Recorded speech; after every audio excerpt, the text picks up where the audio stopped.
what is so hard? Planning and cooking and then my family not loving it.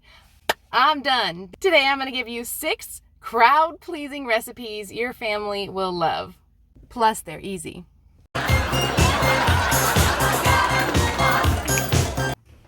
All right, we are home and we're going to talk through these recipes. Get your notepad and let's plan for the week. I want these recipes to balance being simple for you to throw together. That way you're not having to put in a ton of work just for it to be a crowd pleaser. But also I want everyone to love it, kids as well as adults. And the way we do that is usually to pick recipes that they can adapt themselves. So it may sound confusing right now, but I'm not one to cook more than one recipe. I want to cook one hit banger and everyone love it, even if they have to use their own different sauces. This first one's kind of basic. I think I keep it on my rotation every week because it is such a crowd pleaser, but taco night. A white people taco night. A white people taco night. We'll usually use corn tortillas and cook them up on the skillet with cheese. We put cheese down first and then the tortilla on top. The cheese melts, it gets crispy, and then when we cook up the turkey taco meat, we add red onions and a little bit of bell pepper, and so it just looks so vibrant. And then we cut up fresh ingredients to sprinkle on top. Roma tomato, a little bit more onion, and cilantro. My husband uses this Herdes cilantro salsa. He absolutely loves it. So we'll do this, as well as some of the Lozano beans that my in-laws brought from Costa Rica. My husband's Costa Rican. Whereas for my kids, they'll have it without salsa, and they don't really like those refried beans, so we just do the meat and cheese. And then I know this is sacrilege. My husband always says, if my ancestors could see this, but my kids sometimes dip their quesadillas in ketchup. I'm sorry. Make a note of this. Dishonor on you, dishonor on your cow. Stop. I'm sorry. All right, and then waffles. We absolutely love waffles. My kids love them. We pair them with anda burji, which is an Indian scrambled egg. So it has a lot more flavor, a lot more veggies. My husband absolutely loves them. And with something so rich and intensely savory, it's easy to pair with something sweet. And then my kids also have it with a glass of milk. What we'll usually do is take frozen berries, soften them in the microwave, and blitz them to make a berry puree, and that's what they'll use instead of syrup. The syrup has some fiber and some antioxidants. It isn't just sugar. And we don't always have whipped cream, but sometimes for the holidays, I'll get some whipped cream and whip that up, and we'll have it with it. And again, I don't use a ton of sugar in it, but that rich creaminess just adds a lovely touch. Pizza. The reason I say pizza, I grew up in a family that did homemade pizza night every Friday, and we always looked forward to it. Now, if you decide to go this route, I just recently posted my magic dough recipe, one formula to rule them all. It's no knead, no measuring, and only 5 ingredients. What?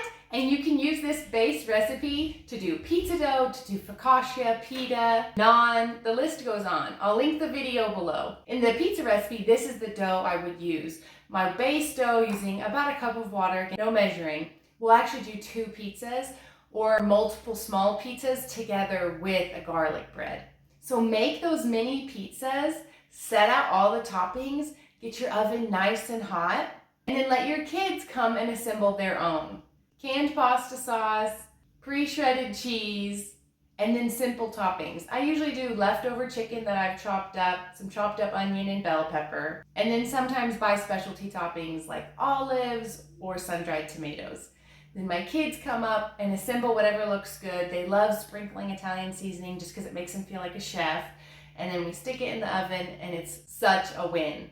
And you get family time as you make it. All right, 3 down that are way more kid-friendly. The next 3 balance a little bit more of the adult palate. Mississippi pot roast. I love a good pot roast because I can get it going in the morning and then not have to think about it for the rest of the day. Beef is generally what's used in a pot roast.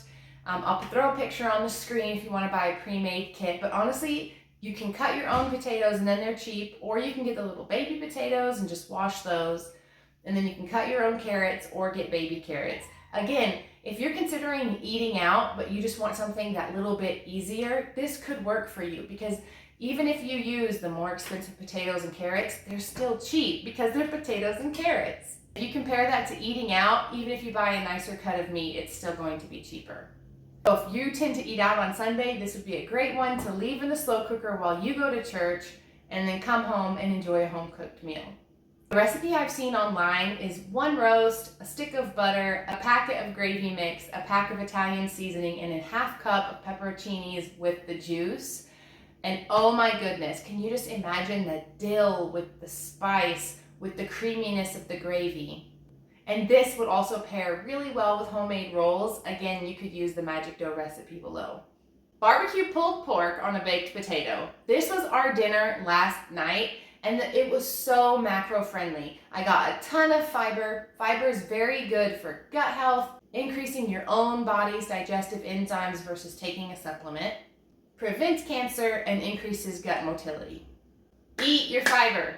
So I cooked pork in the Instant Pot, shredded it, cooked it again, mixed it in the barbecue sauce, and put it on the baked potato. So delicious. We paired it with broccoli, and oh my gosh, easy, healthy. My kids loved it because I cut up their potatoes to look like fries, and then they dipped their meat in ketchup versus barbecue sauce like us, and they love broccoli. Broccoli is their favorite vegetable.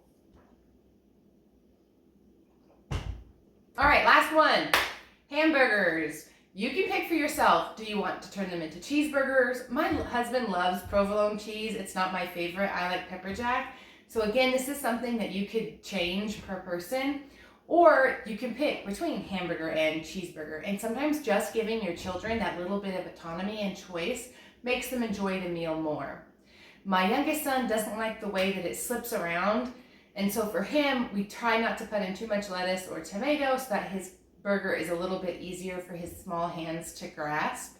I made our own rolls using this magic dough recipe in the caption just to save some money, and honestly I don't like the cheap rolls, so then I'm more likely to buy a fancy brioche roll, but I like my homemade buns the most, and if I get the dough going in the morning, all I have to do is quickly form them into rolls and toss them in the air fryer, while on my little George Foreman type grill I can do the hamburgers. This feels so fresh and summery, as though you're having a picnic on a summer birthday. Can you picture it with me? But it's an easy family-friendly meal. Again, I'd suggest doing this with a veggie on the side that your kids like. The other day to Easter, I was in charge of bringing some fresh vegetables and fruit, so I chopped up watermelon, bought a pack of multicolored bell peppers, and chopped that up with some cucumber and some carrot. So those types of fresh veggies would go absolutely great with this burger. But my kids would probably prefer the broccoli because that is their favorite. But then my husband and I honestly would enjoy air fryer home fries, but chopping those up and adding them to the air fryer is actually really easy. This is 6 meals, but I am sure that the pot roast and the pulled pork would have leftovers. However, none of this is expensive. We used to spend about $100 a week as a family of 4. We did recently increase that to $130 to incorporate some whey protein powder. So truly, I think you could do this meal plan for $100. That includes breakfasts and lunch. Because we eat all of our meals at home. At most, we eat out 2 or 3 times a month. Which of these is your favorite? Which would be your kids' favorites? And which one is the most budget friendly? These 6 meals are such winners. Have a good week of home cooked meals, and know that you are welcome back in my home anytime. Bye-bye.